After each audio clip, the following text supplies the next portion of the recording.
After losing his wife and son, the main character, Chin Soo-ho, moves into a worn-down, depressing apartment building. Upon his arrival, Chin Soo-ho tries to hang himself. Unbeknownst to him, evil spirits also live in this dilapidated building. When a pair of twin sister ghosts sense that Chin Soo-ho is attempting suicide, they move in on him so to take over his physical being. However, Chin's neighbor, Yao, bursts into his apartment to vanquish the twin demons. Chin later discovers that Yao is Jiangxi, a vampire hunter. But Yao tells Chin that he now cooks glutinous rice to keep vampires at bay. The two form an unlikely friendship that grows into a partnership when they discover a zombie has taken up residence in their building. Many residents in the building help a traumatized single mother, Yang Feng, to take care of her young son, Pak. Pak roams the empty halls of the building as everyone watches out for him. Unfortunately for Pak, one of the residents, Uncle Tung, falls in the stairwell and dies. Grief-stricken, Auntie Mei Yi requests that an evil sorcerer named Gao brings her husband back to life, no matter the cost. However, the only way he can do this is to bring Uncle Tung back as a zombie. Uncle Tung's resurrection takes too long for Auntie Mei Yi, and she asks Gao if there's a quicker way. Gao says the only way for Uncle Tung to come back quicker is to have virgin blood. Pak is the only local virgin. Desperate for her husband, Auntie Mei Yi sacrifices young Pak to her bloodthirsty husband. Dreading his future life as a mortician, Michael Kovac decides to join a seminary so that he can obtain a college education at the cost of the Vatican. Knowing all along that he planned on submitting a resignation letter upon completion of his degree, Kovac submits his resignation letter. However, Father Matthew, who hints at the idea of Kovac having to pay back the Vatican if he resigns, offers Kovac another option. Father Matthew informs Kovac there is an increase of demonic possessions in the world. If Kovac agrees to go to Rome and learn about exorcism, then alludes to the idea that if Kovac does so, his education may in fact be free. Eventually, due to his skepticism, Kovac is sent to meet Father Lucas Trebant, an exorcist whose methods are less than orthodox. Kovac travels to Father Lucas' home to discover that Father Lucas is attempting to exorcise a 16-year-old girl who was raped, impregnated, and abandoned by her father. Rather than believing in the supernatural occurrence of events he is witnessing, Kovac insists that there is a rational explanation for everything that has happened. However, when Rosaria dies during childbirth, Father Lucas falls victim to the evil spirit that once consumed Rosaria. In order to truly help Father Lucas dispel the unwelcome spirit, Kovac needs to find the faith it takes to exorcise Father Lucas.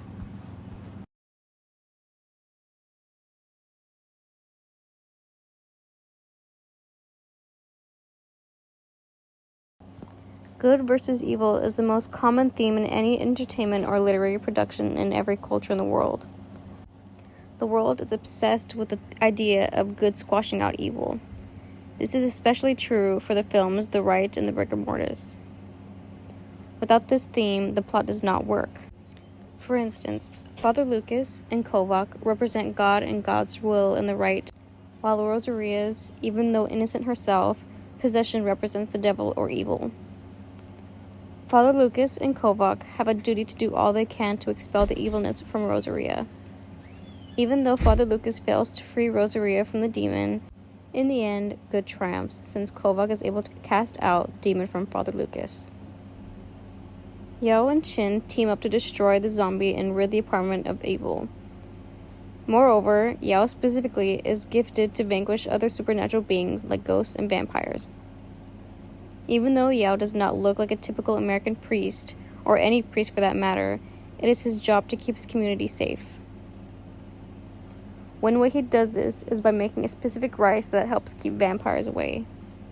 Yao is also able to bestow certain gifts to others, which neither Father Lucas nor Kovac can do. Most often happens after a trauma has been experienced. Trauma often leaves an individual spiritually weak. Mentally, emotionally, and spiritually, the person affected by trauma has literally broken in some way. These cracks in a person's well-being leave doors open for psychological and spiritual alignments to happen. When a person is unable to handle the trauma, spiritual, mental, and sometimes physical illness begin to show. Psychologically speaking, people who suffer trauma develop major depression, different personalities, schizophrenia, and many other mental illnesses. Religiously, these alignments happen in the form of possession, as seen in both rigor mortis and in the rite.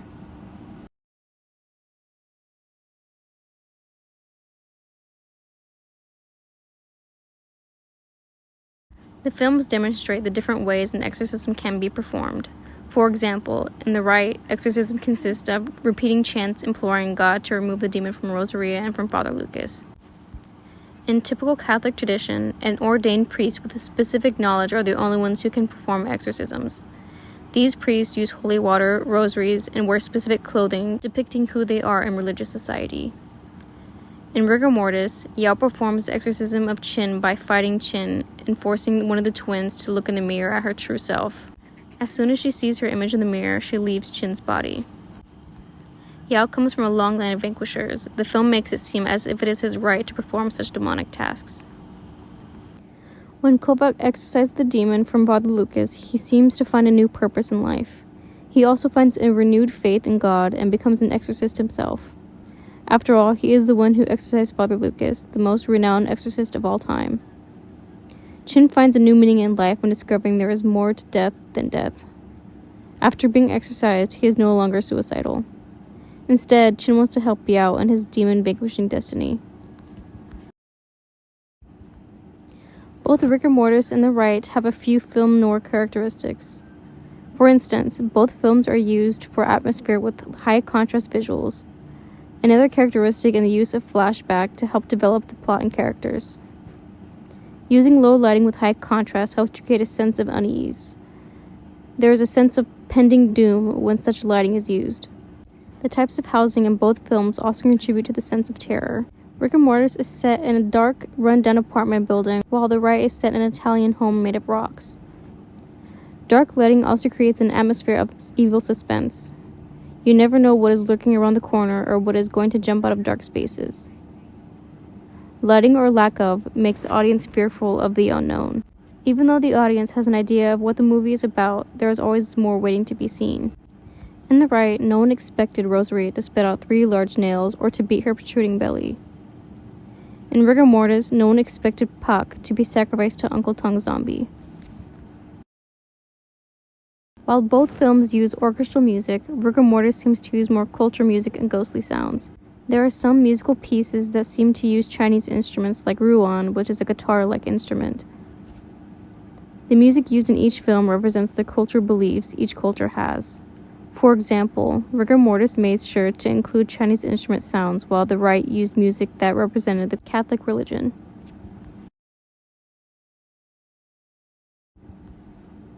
Though there are many different camera angles used throughout both films, only a few will be discussed. The eye-level shots are filmed at the same height as the subject. It helps create a connection between the character and their experience in the audience. The eye-level shot is used many times in both films of all characters involved. Since this shot creates a connection between the character and the audience can sense what the character is going through. Therefore, the eye-level shot accomplishes the task of giving the character experience to the viewer. The wide shot typically includes 2 or more characters. This shot usually reveals important information to the audience. Often at times in the rite, Father Lucas and Kovac are filmed in this way.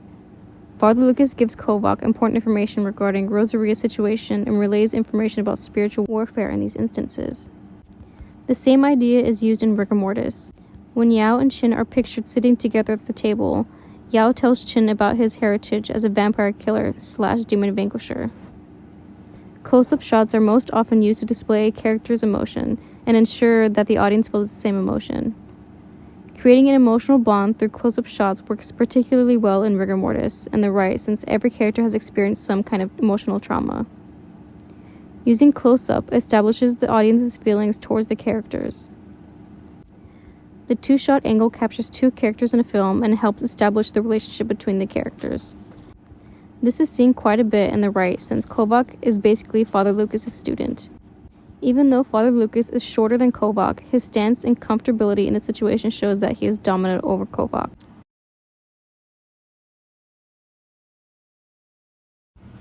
While both films have many similarities, they are very different from one another.